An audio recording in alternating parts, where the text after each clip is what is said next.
Swastiastu. Om Awignam Astu Namo Sidam. Om Sidirastu Tatastu Astu Swatu. Umat sedharma yang berbahagia, pada kesempatan ini saya akan menyampaikan Dharma Wacana yang bertemakan tentang pentingnya tri kerukunan umat beragama.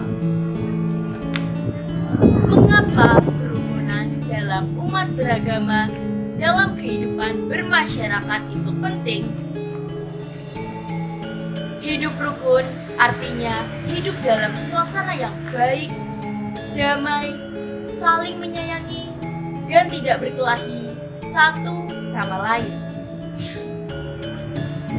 Kita hidup di negara yang sangat beragam, terdiri dari ribuan pulau, ratusan suku, serta bahasa yang berbeda-beda.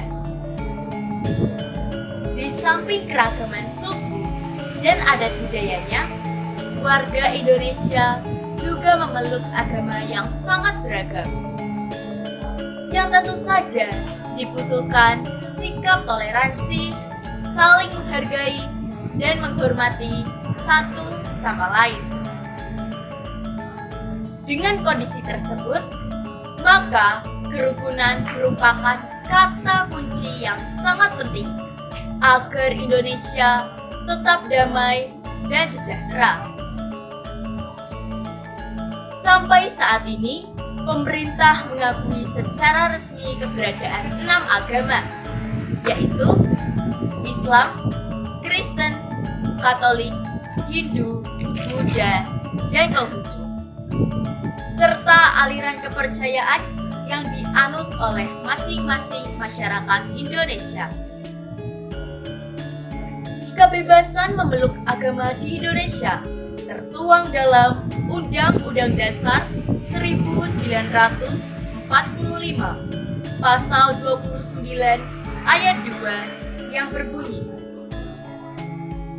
pemerintah menjamin tiap-tiap warga negara Indonesia untuk memeluk dan beribadah menurut ajaran agama masing-masing. Kebebasan memeluk agama dan beribadah menurut ajaran agama masing-masing merupakan bagian dari hak asasi manusia yang harus dihormati oleh setiap orang. Umat sedharma yang berbahagia, pada saat ini kondisi kerukunan beragama di Indonesia masih belum cukup baik. Masih ada sikap kurang toleran, saling menghina dan merendahkan agama lain. Contohnya, masih ada sikap membeda-bedakan sesama yang berbeda keyakinan, serta masih ada orang yang memandang keyakinannya adalah yang paling benar. Pada era globalisasi, di mana media sosial yang tanpa batas menyebabkan setiap orang bisa berpendapat apa saja, termasuk sikap dan pandangan yang mempertentangkan antar agama. Apabila situasi seperti ini dibiarkan berlarut-larut, maka dapat menimbulkan konflik yang dapat mengganggu persatuan Indonesia. Hal ini tidak sesuai dengan sila ketiga Pancasila, yaitu Persatuan Indonesia. Oleh karena itu, pemerintah mencanangkan tri kerukunan umat beragama. Lalu, apa yang dimaksud dengan tri kerukunan umat beragama itu? Tri kerukunan umat beragama terdiri dari 3 bagian. Yang pertama, kerukunan internal umat beragama. Adanya perbedaan pandangan di dalam lingkungan umat beragama itu sendiri, apabila tidak disikapi dengan baik, maka dapat menimbulkan konflik yang dapat merugikan internal agama itu sendiri. Yang kedua, kerukunan antar umat beragama. Sikap saling menghargai dan menghormati ajaran agama dan ibadah agama lain dapat terhindarkan dari terjadinya konflik yang dapat merusak persatuan bangsa. Yang ketiga, kerukunan umat beragama dengan pemerintah. Umat beragama juga harus bisa hidup rukun dan selaras dengan kebijakan pemerintah di bidang keagamaan. Demikian pula sebaliknya, pemerintah juga harus bisa bersikap adil dan bijak dalam menampung aspirasi berbagai agama yang ada di Indonesia. Apabila tri kerukunan umat beragama ini dapat dijalankan dengan baik, maka suasana kehidupan beragama di Indonesia akan nyaman dan juga damai. Suasana damai ini akan membantu pemerintah untuk lebih mudah mewujudkan kesejahteraan sosial bagi seluruh rakyat Indonesia. Umat sedharma yang berbahagia, dalam agama Hindu sangat banyak mengajarkan tentang nilai-nilai kebaikan antar sesama manusia. Trihitakarana adalah salah satu contoh ajaran Hindu yang mengajarkan betapa pentingnya kerukunan antar sesama manusia agar dapat menghadirkan kedamaian dan kebahagiaan di lingkungan bermasyarakat. Trihitakarana yang merupakan tuntunan hidup bahagia yang terdiri dari 3 bagian. Yang pertama, hubungan harmonis dengan Tuhan atau Parayangan. Hubungan harmonis dengan Sang Yang Widi dapat kita lakukan dengan hal sederhana. Contohnya, melakukan puja Trisandya 3 kali dalam sehari.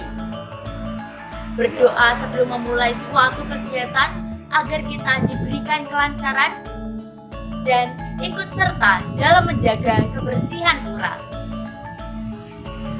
Yang kedua, hubungan harmonis antar sesama manusia atau pawongan. Hubungan harmonis antar sesama manusia dapat kita lakukan dari hal yang paling sederhana. Contohnya, melakukan musyawarah untuk menyelesaikan suatu permasalahan, bersosialisasi dan ikut menjaga kerukunan di lingkungan sekitar. Yang ketiga, hubungan harmonis dengan alam lingkungan atau palemahan. Hubungan harmonis dengan alam lingkungan dapat kita lakukan dengan cara merawat tanaman atau menjaga lingkungan sekitar.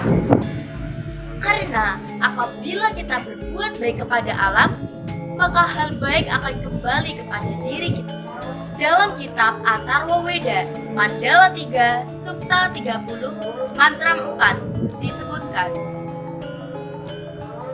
Yena dewana wiyanti no cawit wisatemita tat kermo brahma wogre samjenana guru nebya, yang artinya, wahai umat manusia, bersatulah dan rukunlah kamu seperti menyatunya para dewata.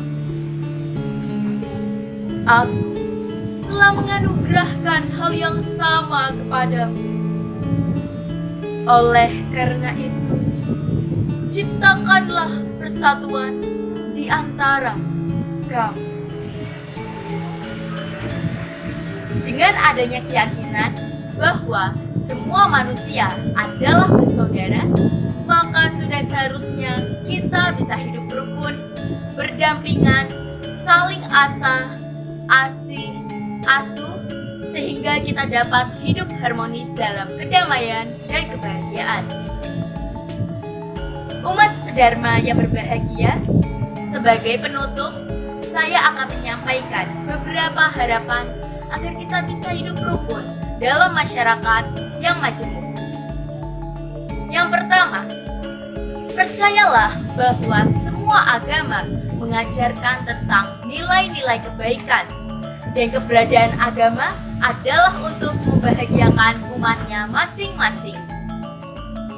Yang kedua, yakinlah bahwa semua manusia tercipta dari Brahman yang Esa, sehingga apapun agama yang dianutnya adalah bersaudara yang harus hidup rukun dan saling menyayangi.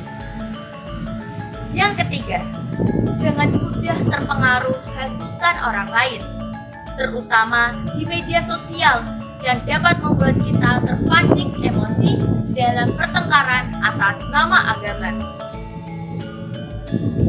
Demikian yang dapat saya sampaikan.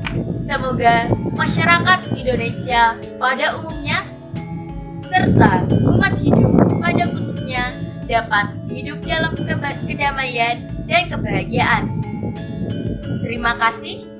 Saya akhiri dengan Paramasanti. Om Santi.